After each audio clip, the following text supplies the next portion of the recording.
Hello, friends. This is Vishu Gupta, and today I'm here with the book review. And the book that I'm going to be talking about is from the Sherlock Holmes series, written by Sir Arthur Conan Doyle. And the name of the novel is The Hound of the Baskervilles. So, at the outset, guys, let me mention that I'm definitely a fan of the Sherlock Holmes books, and Sir Arthur Conan Doyle's style of writing is extremely awesome. But this particular novel is very different from the other Sherlock Holmes stories. So, and at this outset, let me mention that this is the best mystery thriller novel that I have ever read, across all authors and across all, probably languages as well.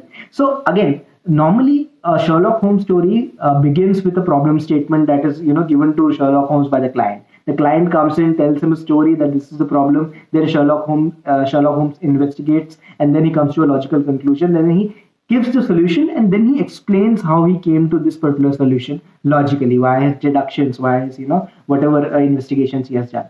But this particular story is very different, right? So again, it's a fascinating read whenever there is a hint of the supernatural. So whenever a pragmatic and logical detective like Sherlock Holmes is investigating something, and there is an element of the supernatural, wherein there are indications that the occurrence that is happening, the problem that has been posed in front of Sherlock Holmes, in all probability, comes from a supernatural origin. There are forces that are beyond, reason that are operating, and that is when it gets interesting. How does a pragmatic and practical Sherlock Holmes find a logical solution to this supposedly supernatural problem? So that's when it gets extremely fascinating, and that's exactly what happens in this particular story. I mean, it has all the elements that you would want in a mystery thriller. So at the outset, there's a murder. There is a murder. There's Charles Baskerville who has been murdered under mysterious circumstances, right? So that is one. Then obviously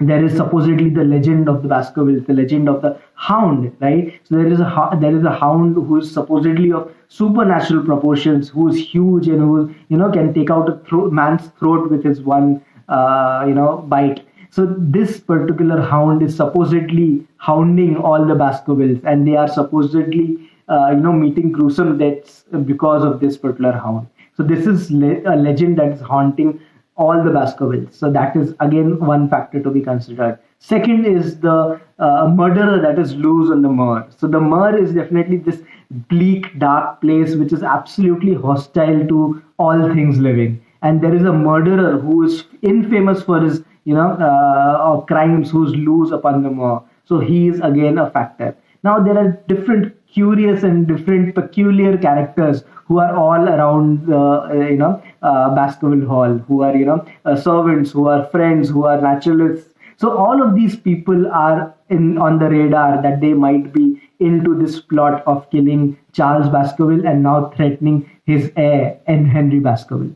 So all of these things make for such a compelling read. I mean, it's definitely a page turner. I absolutely loved. The style of writing is slightly different in this particular book. The kind of dread, the kind of explanation, the kind of description of the moor, and all the dreary things that comes in the story is very, very good. You are actually scared for those characters, and there are a few moments wherein there's kind of George R.R. Martin or the Red Wedding kind of twists that are there, and you actually have your heart in your throat that, oh, okay, what just happened? So excellent writing, and the twists and the turns, again, so spoiler alert, guys. So at one point in time, you see another man who's loose on the moor, and Dr. Watson is kind of having doubts at who this new character is who's living in the moor, and he turns out to be Sherlock Holmes. What a plot twist! I did not expect it at all. Again, spoiler alert, guys. So when the guy, when supposedly Henry Baskerville has been killed, Sherlock Holmes and Dr. Watson assume that the body of Henry Baskerville is lying, in the moor, and then they come to know it's not Henry Baskerville, it was the murderer. The sense of relief, I actually thought that Henry Baskerville was dead, and the kind of reaction that Sherlock Holmes gave kind of confirmed that this had to be Henry Baskerville, because Sherlock Holmes would not give a reaction until he was sure that it was Henry Baskerville. But due to some due to some errors, not errors per se, but luck by chance that it was not Sir Henry Baskerville. So it kept you on the edge till the absolute end. It was an absolute delight to read this particular story. I'm definitely a fan of Sir Arthur Conan Doyle. I mean, I've only read Sherlock Holmes from his works. I'm not sure whether he has written other works as well, but this is definitely my favorite story of Sherlock Holmes, and I would love to see this on the screen. Being played by probably Robert Downey Jr. or probably on the small screen as well.